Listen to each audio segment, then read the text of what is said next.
आपल्यासोबत आमदार सचिन आयर साहेब, आशिष शेलार यांनी एक वक्तव्य केलंय। नुकताच तुमचा विजय मेळावा पार पडला आणि दोन्ही ठाकरे बंधू एकत्र आले, पण याच्यावर वक्तव्य करताना आशिष शेलार म्हणतात परिस्थिती बघून हे सगळं होतं। काही वेळ कदाचित त्यांना बोलावं लागेल, कारण ते मुंबईचे भाजपचे अध्यक्ष आहेत असल्यामुळे, आणि वरिष्ठांना पण सांगावं लागेल की अजून मी मंत्री असतो तरी देखील बघा पक्षासाठी मी भांडतोय बोलतोय।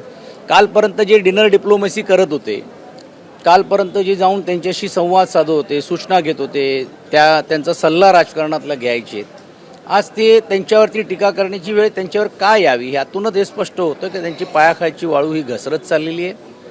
मुंबईमध्ये या अगोदरच देखील शिवसेनेचा एक मोठ्या प्रमाणावरती जनमत आहेत, सर्व जाती धर्माचे लोक पण देखील ते आज आमच्या बरोबर आहेत।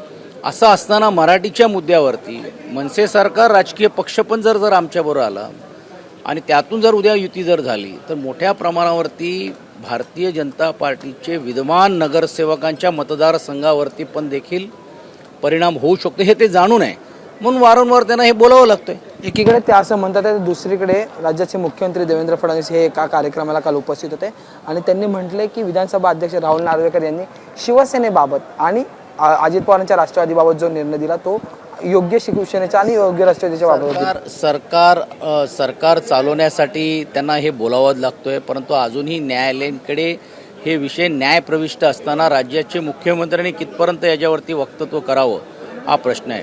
पण त्यांच्यासाठी तर सरकार जोपर्यंत चाललं आहे तोपर्यंत ते आपले, सरकार ज्यावेळी नसला किंवा त्यांच्या विरुद्ध निर्णय आला तर परत त्यांची भूमिका काय राहणार आहे मी सांगायची गरज नाही आहे। म्हणून वारंवार त्यांना हे सांगून की बा आमचा सरकार हा कायदेशीर आहे, सरकारमधले हे जे दोन्ही घटक पक्ष आहेत तेच ओरिजिनल आहे, हे त्यांना केवळवाणीने बोलावं लागतं। अगदी शेवटचा प्रश्न आहे की आज जनसुरक्षा विधेयक जे आहे ते परिषदेत आणि सभागृहात पटलावर येणार आहे। खरं तर 13,000हून अधिकच्या ज्या आहेत त्या हरकती आल्या होत्या आणि त्याच्यानंतर आज हे पटलावर आणि कडवट डाव्या विचारसरणी हा शब्द जो आहे त्याच्यात टाकण्यात आला। एकतर माझ्या माहितीप्रमाणे जी चिकित्सा समिती झाली त्यामध्ये अर्बन नक्षल काढलं, पण हे काढल्यानंतर पण देखील कायद्याचा मूलभूत जो त्यांचा जो उद्देश आहे तो उद्देश त्याच्यामध्ये साध्य करण्याचा प्रयत्न होतोच आहे, आणि म्हणून त्याला कडकडून विरोध विधानसभा आणि विधान परिषदमध्ये आम्ही केल्याशिवाय राहणार नाही।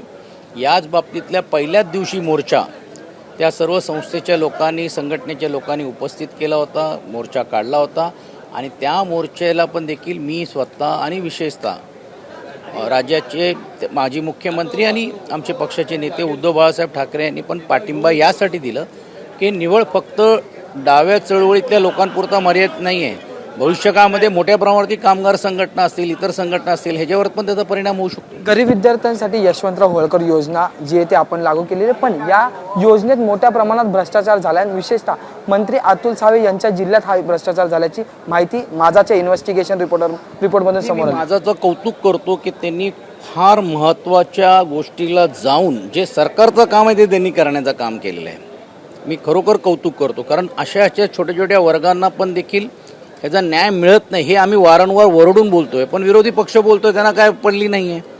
फक्त लाडकी बहिणींसाठी निधी चाललेली आहे, पण अनेक वेळा जी निधी दिली त्याचा उपयोग पण योग्य रीतीने केला जात नाही आहे। VGNTची मी समितीमध्ये आहे, OBC आणि VGNTच्या समितीमध्ये देखील 2,500 कोटी रुपये केंद्र सरकार द्यायचं आहे, राज्य सरकार ती ग्रँट मिळत नाही म्हणून खाली ग्रँट देतच नाही आहे। म्हणजे किती हजारो लोकांना वंचित ठेवण्याचं काम या मंडळींनी केलेलं आहे। यातूनच हे दिसतो की सरकारनं हे उपेक्षित असलेल्या वर्गांना पुढे आणायचंच नाही आहे। धन्यवाद आमच्याशी बोलण्यासाठी। ते होते आमदार सचिन आयर यांनी म्हटले की सरकारला या उपेक्षित लोकांना वरती आणायचंच नाही। व्हिडिओ जर्नलिस्ट कृष्णा कापरेसह मी अजय माने, ABP माझा मुंबई।